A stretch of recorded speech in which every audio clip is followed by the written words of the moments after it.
Je me souviens encore du jour où tout a commencé. Ce jour où Thomas est arrivé chez moi. J'étais loin de me douter que cette présence, qui se voulait d'abord réconfortante, allait bouleverser tout ce que je croyais être juste et moral. Thomas, mon neveu, n'était plus cet adolescent insouciant que je connaissais. À 22 ans, il était devenu un jeune homme séduisant, plein d'assurance. Ce qui était censé être une simple cohabitation familiale après mon divorce s'est vite transformé en quelque chose de plus compliqué. Dès son arrivée, j'ai senti une énergie différente. Ce n'était pas uniquement le fait de partager mon espace avec lui, mais quelque chose de plus intime, de plus profond, qui se créait sans que je ne puisse l'identifier immédiatement. Au début, j'ai essayé de l'ignorer, de me convaincre que ses pensées étaient simplement le fruit de ma solitude et de mon désespoir après mon mariage raté. Mais à chaque moment passé avec lui, cette sensation grandissait.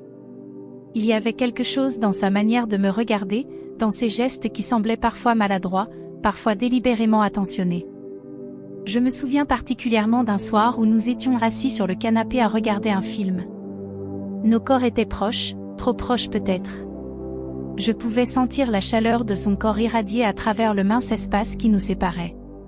Sa main effleurait mon genou, un geste peut-être accidentel, mais qui, en moi, avait déclenché une vague de sensations intenses. J'ai détourné les yeux, cherchant à échapper à cette tension, mais je pouvais sentir son regard peser sur moi. À partir de ce moment, il y a eu un changement. Les petits gestes anodins ont commencé à prendre un autre sens. Lorsqu'il me frôlait dans la cuisine, lorsqu'il s'asseyait un peu trop près de moi, tout était chargé d'une tension électrique. Je me réveillais la nuit, mon cœur battant, repensant à ces moments, à ces contacts furtifs. Mon esprit me criait de me ressaisir, mais mon corps ne pouvait s'empêcher de réagir à chaque petit geste. Un matin, alors que j'étais encore en robe de chambre, Thomas est entré dans la cuisine. Il m'a souri d'un air innocent, mais il y avait une lueur dans ses yeux que je ne pouvais ignorer. Il s'est approché de moi pour me dire bonjour, et dans ce simple geste, dans cette proximité, il y avait quelque chose de plus. Sa main a glissé sur mon épaule, un contact si léger mais si chargé de sens. Mon corps s'est tendu sous son toucher, et j'ai dû me mordre les lèvres pour ne pas trahir ce que je ressentais. Ses doigts, longs et fins, semblaient brûler là où ils s'étaient posés. Je savais que je devais résister. Ce n'était pas normal, c'était immoral. Mais plus il était proche, plus mon désir grandissait. Je me surprenais à l'observer quand il ne regardait pas, détaillant ses muscles sous ses vêtements, ses mains fortes, ses lèvres. Chaque soir, je me disais que je devais mettre fin à cette situation, trouver un moyen de rétablir une distance entre nous, mais je n'y arrivais pas. Quelque chose en moi voulait être près de lui, sentir cette tension, ce danger. Un jour, tout a basculé. C'était une soirée ordinaire, ou du moins c'est ce que je pensais. Thomas était dans sa chambre, et j'étais allongée dans mon lit, en train de lire. Mais je ne pouvais me concentrer sur les mots. Mon esprit vagabondait, repensant à chaque moment partagé avec lui, chaque geste, chaque regard. Mon cœur battait la chamade, et malgré tous mes efforts pour me raisonner, je sentais que quelque chose allait arriver. Et puis, j'ai entendu frapper à ma porte. Je savais que c'était lui avant même de répondre. Thomas est entré dans ma chambre, un air hésitant sur le visage, mais ses yeux brillaient d'une intensité que je n'avais jamais vue auparavant. Il s'est approché de mon lit sans un mot. Mon souffle s'est coupé, mon cœur battait si fort que j'avais l'impression qu'il pouvait l'entendre. Il s'est assis à côté de moi, et sans un mot, il a tendu la main pour caresser mon visage.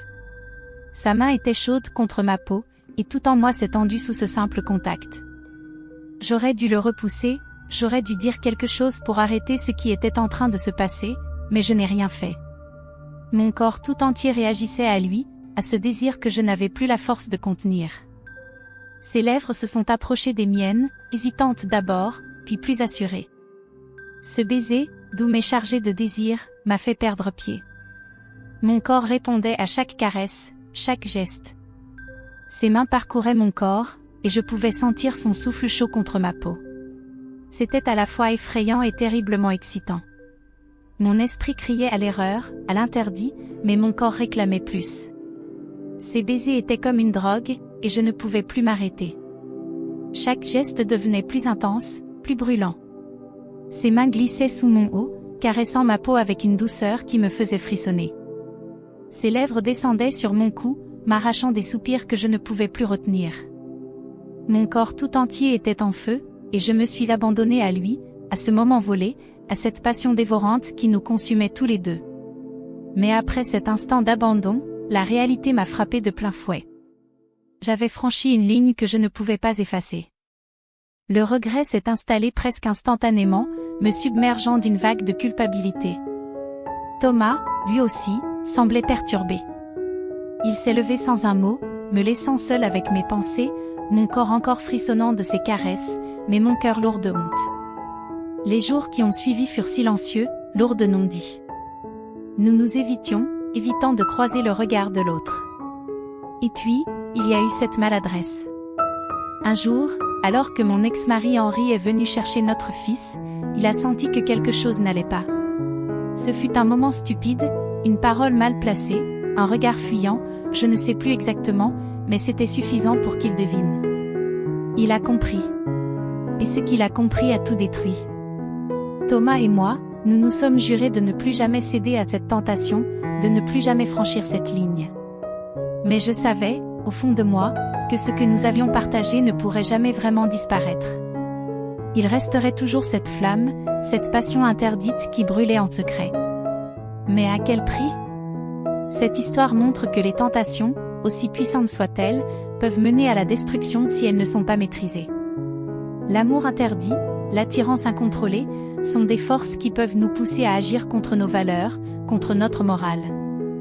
Dans un moment de faiblesse, nous pouvons céder à des désirs qui nous paraissent irrésistibles, mais les conséquences de ces actes peuvent être dévastatrices. Il est important de comprendre que toutes les émotions ne doivent pas être suivies, que certaines limites existent pour une raison. La satisfaction éphémère d'un désir ne peut compenser la perte de la paix intérieure et des relations détruites. Dans ce cas précis, Thomas et moi avons franchi une ligne que nous ne pourrons jamais défaire. Même si nous avons juré de ne plus jamais recommencer, le poids de cette erreur restera avec nous pour toujours. La morale ici est simple, il faut apprendre à maîtriser ses désirs, à comprendre que certaines actions, aussi tentantes soient-elles, ne méritent pas les regrets et la culpabilité qui les suivent. Chaque décision a des conséquences, et certaines lignes, une fois franchies, ne peuvent jamais être effacées.